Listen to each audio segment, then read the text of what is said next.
After a little time to think and listening to a couple of interviews, the cynic that pulsates inside me sees dishonest motives for the CDC ending this bloody mask mandate. I don't really care, but it's there. Let's talk about it in this brief podcast. This is Gene. You're listening to Dumbasses Talking Politics. Hey, this is Gene. Welcome back to Dumbasses Talking Politics. I know, Saturday. I have allergies like crazy right now, so I just am not feeling it. And I didn't feel it yesterday. I could barely actually stop sneezing. But it is springtime, you can tell. The pollen is in the air. But I did want to get through this one story today. So this will be a shorter podcast. I'm sure Dave will love it. He's told me I've been ignoring the Dave rule, and that's bad. So I walked through the mall yesterday with my fiance, and there was a consensus with a bunch of people I talked to. This mask thing is done. It's essentially what it is. I was just walking. My fiance didn't appreciate me talking to the 20-year-old hot blonde chick, but outside of that, and she gets embarrassed when I start talking to people. But apparently, most people are saying, "Yeah, this is done. The CDC, it's about time." Somebody commented on my Steven Crowder, Louder with Crowder shirt, so that was kind of cool too. And I asked one question on Thursday's podcast: is why now? Why did the CDC actually change their position now? I mean, they were saying we all needed to wear masks 2 weeks ago, 3 weeks ago. Did the science really change that much 2 weeks ago? The answer, of course, is no. The science has been the same, but the politics has been different, and that's why it changed.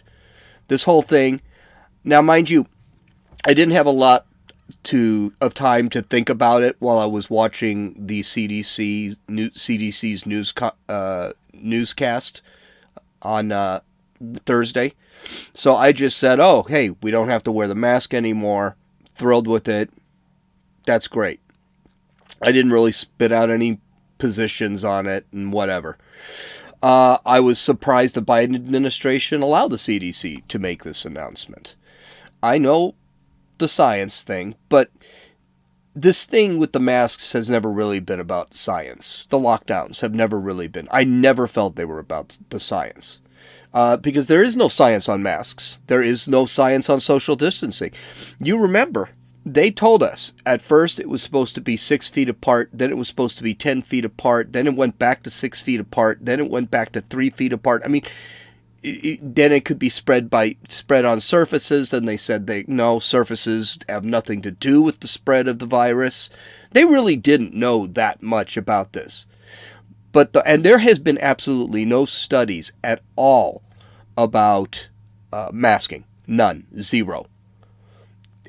I find it amazing too, but there's been none. And then common sense says masking probably isn't going to do much because, let's face it, I wash my masks maybe once a week, and they're cloth masks. They're not N95, which are very difficult to get a hold of right now. So, but politically, this is a power move. This is a control move. Now, it made sense why the Biden administration allowed the CDC. Now, the Biden administration is saying no. They had nothing to do. That's crap. That's absolute crap. We already know the CDC has been talking to the American Federation of Teachers, the AFT, which is the teachers' unions, which explains why the teachers' unions had kept schools closed. And even the president this week, the president of the AFT, said that schools now need to be open right away, 5 days a week, 6 hours a day, normal classes, which is great. I mean, schools end in about a month and a half, so I don't know what the point is. But we're talking a week before she had said, no, we're not ready. We've got health issues. We got teachers who aren't vaccinated. We can't have children vaccinated yet. Things like that, which I don't believe children should be vaccinated. I think if you're a child, you don't. Yeah, I don't think that's a good idea until we have way more studies on this than is out there. I wouldn't do it. But then you look at what's been happening to Joe Biden in the last week. I mean, his week in the last 2 weeks for Joe Biden has sucked. There is no question. The jobs number sucked. Inflation is going through the roof. There's a huge rise in crime that people are now beginning to not ignore. We still have the riots. We have the racial division with the critical race theory trying to get taught in schools. We are in a fuel shortage. There's a crisis at the border. People are sick of schools being closed. There's a war in the Middle East, and Russian cyber terrorists are attacking our infrastructure left and right. It has been, and the Biden administration has done nothing to stop any of this, or has created all this through their stupid policies. The only problem I see with this is that Biden is going to lose power, which is really what he's trying to gain, control. And his mask thing, that was all a control play. That's all it was to control the public and have a reason to, come up with $2 trillion bills. And spending money. That's what he does. Suddenly, people are free.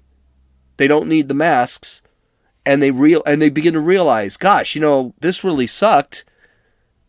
And it takes away Biden's incentive. It takes away incentive for people to want more trillion-dollar bills to be spent. There are states now that are about to cancel the money, the unemployment benefits that are supposed to go through September. And don't forget, Joe Biden wanted those permanent. Well, now there's no reason if the pandemic's officially over, and it looks like the pandemic's officially over. But you can see Joe Biden still is kind of pushing you in the direction of he's in control, and that's it. He's got the power. You don't, and you need to do one of two. Even though the mask thing is over, he's in control. He's in charge. He released a tweet on Thursday that stated, "The rule is now simple. Get vaccinated or wear a mask until you do. The choice is yours." Well, here's the thing with that. I thought that was all the crap that Trump got for what he tweets. This is a pretty nasty tweet. Yeah, this is a very tyrannical tweet. Hey, by the way, there are other choices. Okay? Get vaccinated or wear a mask?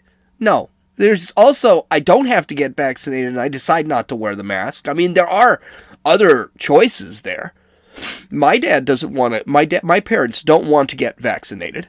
Well, okay, don't get vaccinated. I got vaccinated. That was my choice. I regretted it, but that was my choice. My fiance got vaccinated. That was her choice. Her kids are not going to get vaccinated. That's her choice. But you see where the problem lies. If the government loses control, where we are all making our own choices, this is something the left does not want. And Biden is a leftist. He's not a moderate. So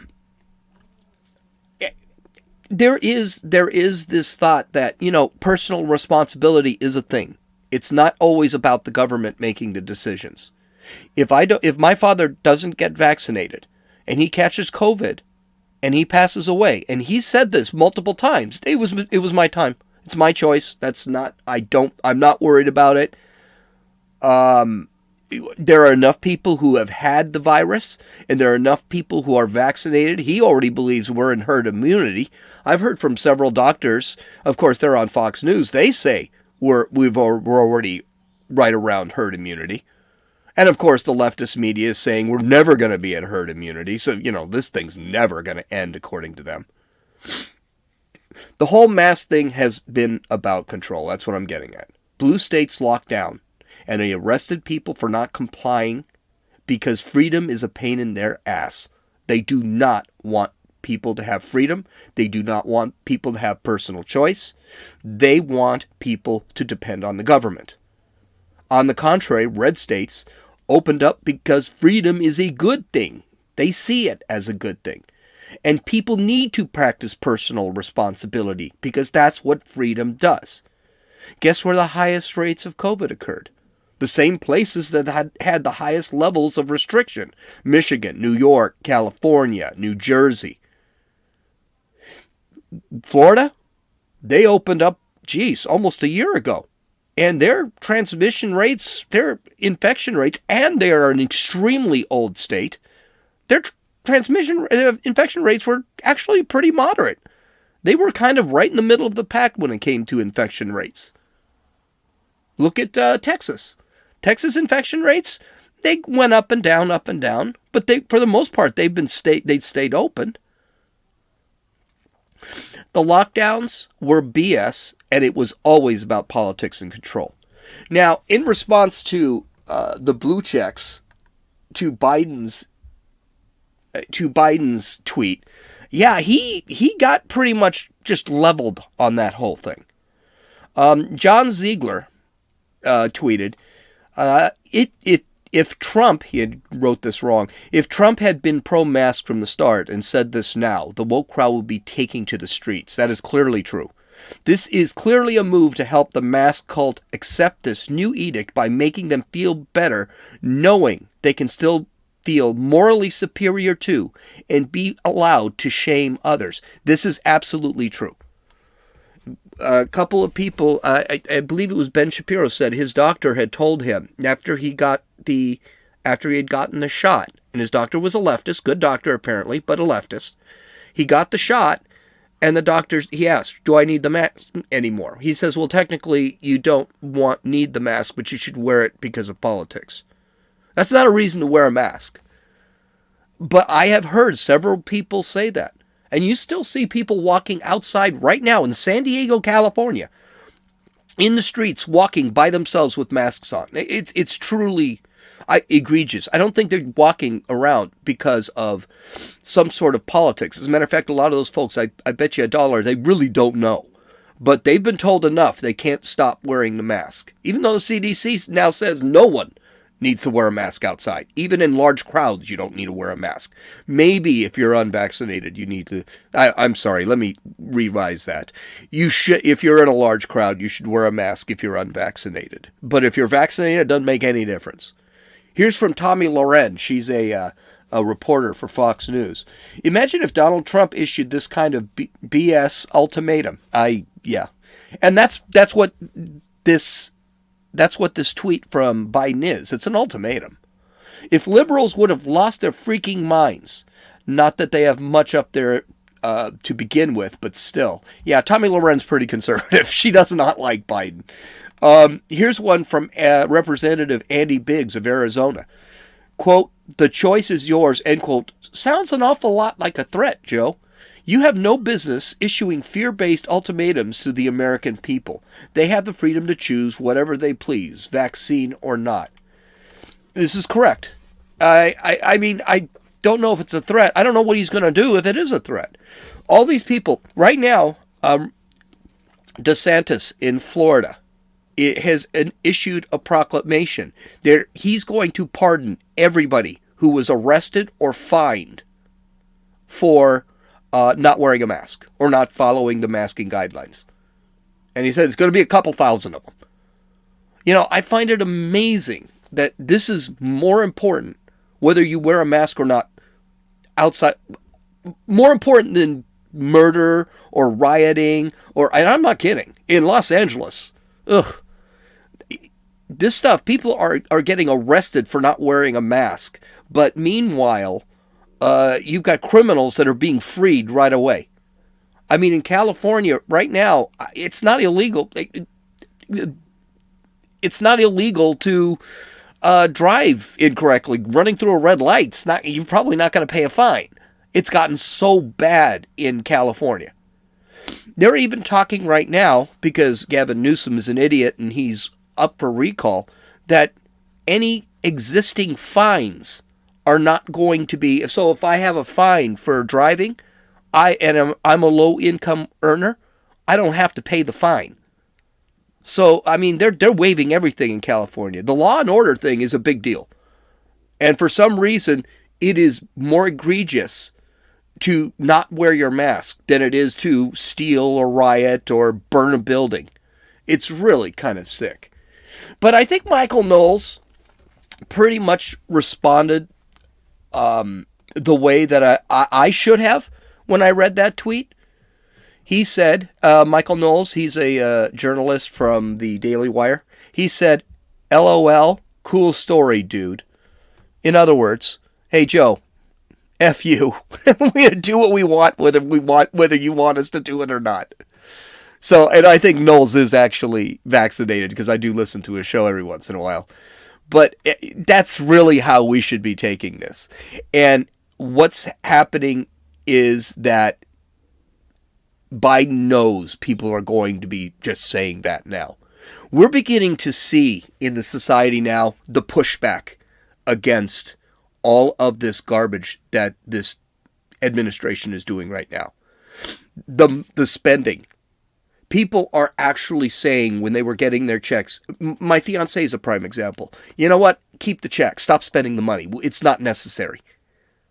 She knows a bunch of people who refuse to work because they're getting way too much money on unemployment. They're making more on this is true. You hear this all the time. They're making more on unemployment than they are actually working.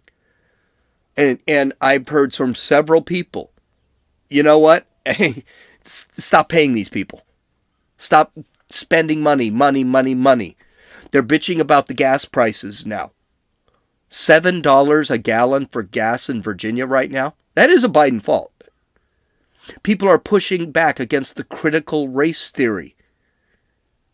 Joe Biden this week, and this is getting a little pushback. Joe Biden this week actually canceled the Garden of Heroes that Donald Trump wanted to create. And basically the Garden of Heroes was going to be a statue garden for every hero of each generation. Jefferson, Washington, Martin Luther King, Douglas, all of the heroes. He was going to set up a statue. And he did this in response to all the statues being torn down over last summer. And Biden canceled that. Can I ask you a question? Why? Why would Biden cancel that? People were looking like, why would you write an executive order overriding something like that? That's a nice thing.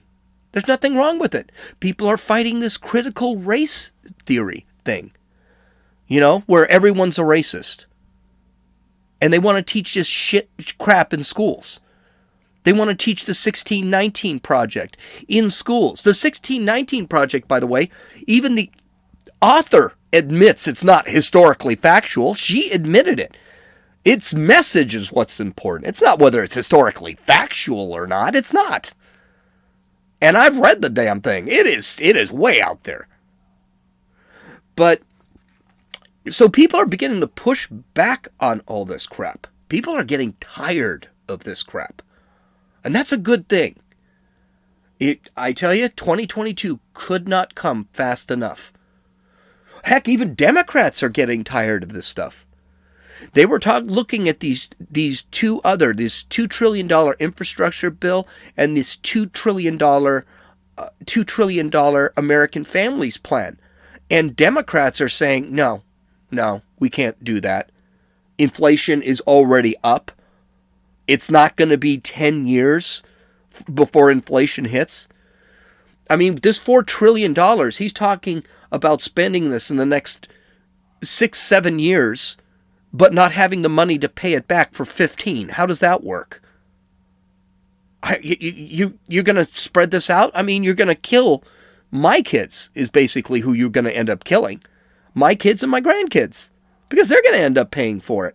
And they're probably going to... Democrats are even talking about austerity being placed on the United States because of our debt. And if you don't know what austerity is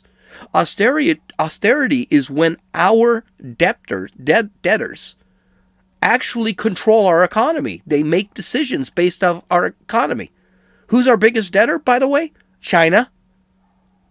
And these guys are spending like drunken sailors. So even Democrats are beginning to push back. H.R. 1, that deal with the HR1, that bill for the Voting Rights Act.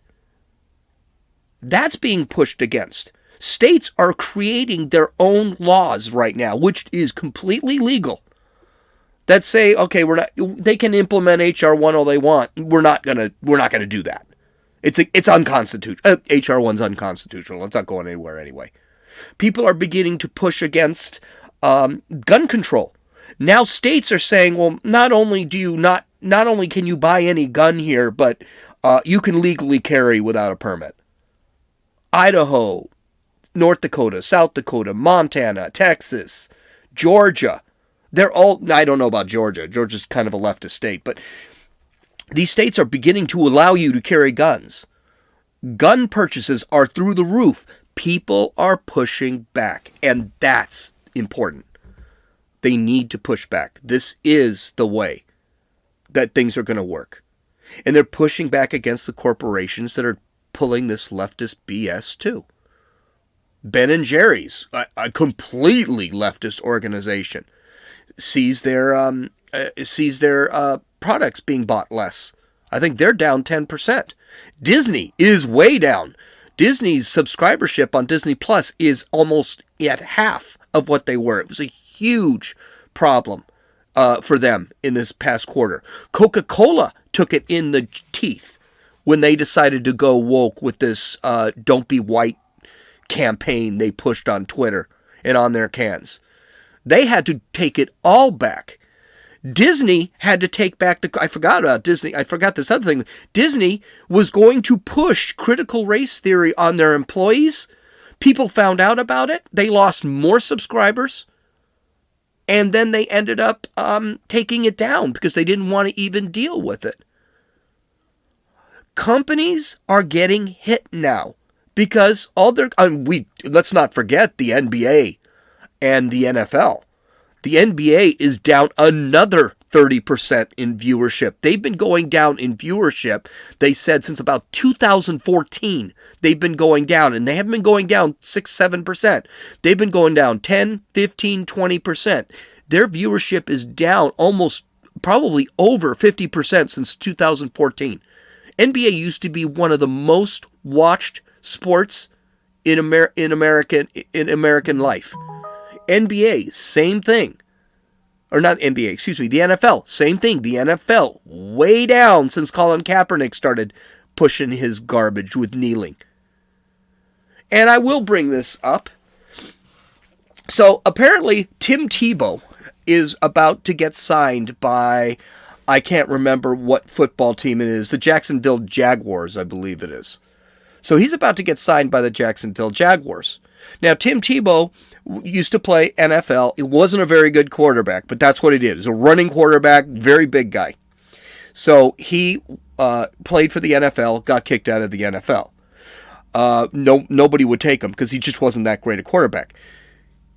Colin Kaepernick, also a very mediocre quarterback, and I think mediocre is actually giving him some credit.